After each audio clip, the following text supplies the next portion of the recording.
Storabox présente. Notre histoire, comme au cinéma.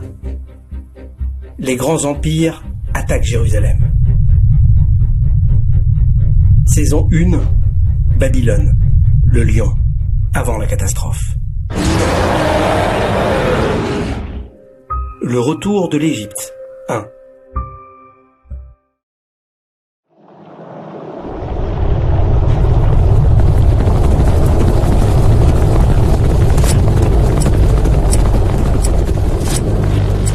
Nous sommes en 587, avant l'ère classique.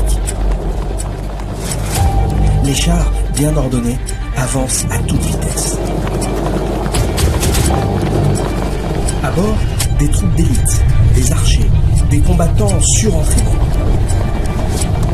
Les casques militaires brillent au soleil.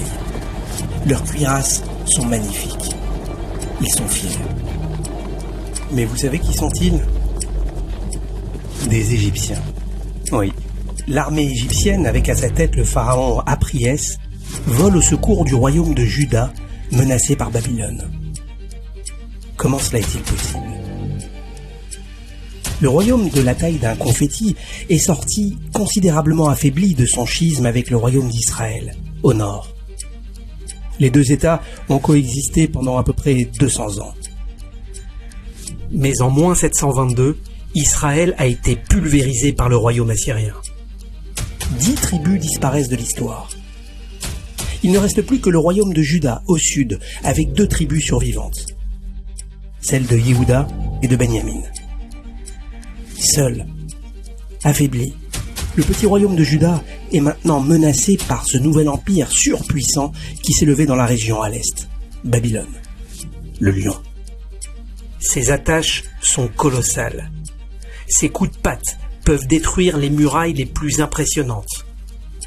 Ses coups de croc peuvent déchiqueter et engloutir des milliers d'hommes. Il a à sa tête Nabuchodonosor. Son armée est extrêmement moderne pour l'époque.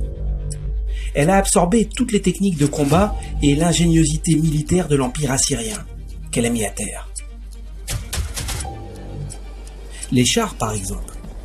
Jusqu'ici, ils n'étaient conduits que par 2 soldats légers et tirés par 2 chevaux, comme en ont encore l'Égypte. Babylone utilise maintenant des chars lourds, avec 4 soldats à bord, un conducteur, un archer, un lancier et un porteur de bouclier. Les chevaux passent de 2 à 4, doublant la puissance et la vitesse du char. Ils peuvent alors s'élancer sur des territoires à perte de vue et conquérir des contrées entières.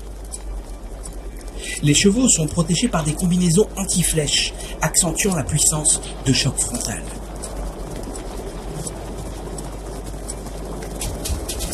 L'armée babylonienne, avec toute sa puissance et sa technique, commence à s'approcher dangereusement de Jérusalem. Seulement leurs émissaires, plutôt bien informés, leur signalent l'approche d'une autre armée plus au sud. C'est l'armée égyptienne, un autre mastodonte.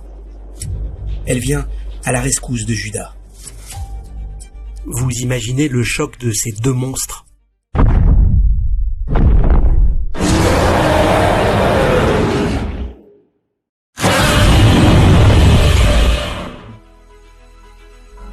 Et nous, petits confettis au milieu. L'Égypte, à cette époque, est revenue sur la scène internationale. C'est le pharaon Psamétique qui lui a redonné une partie de sa grandeur.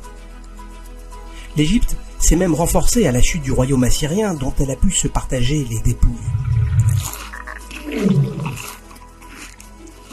L'armée égyptienne est sur terre, mais également sur mer. Elle loue les services de mercenaires d'un autre empire émergent, la Grèce. Leurs ingénieurs ont conçu de nouveaux navires de combat, les trières, rapides, plus souples, pouvant débarquer rapidement sur les côtes et venir ainsi gonfler les rangs de l'armée égyptienne. Ces mercenaires grecs ont des techniques de combat modernes et de nouvelles armes plus légères que celles des Babyloniens. L'Égypte les rémunère plutôt bien. D'une façon générale, les navigateurs grecs ont eux aussi besoin de l'appui de l'Égypte. Ils sont depuis 2 siècles en compétition commerciale avec les Phéniciens. Le lion babylonien a vent de toute cette mobilisation égyptienne qui vient protéger Jérusalem. Il préfère rebrousser chemin.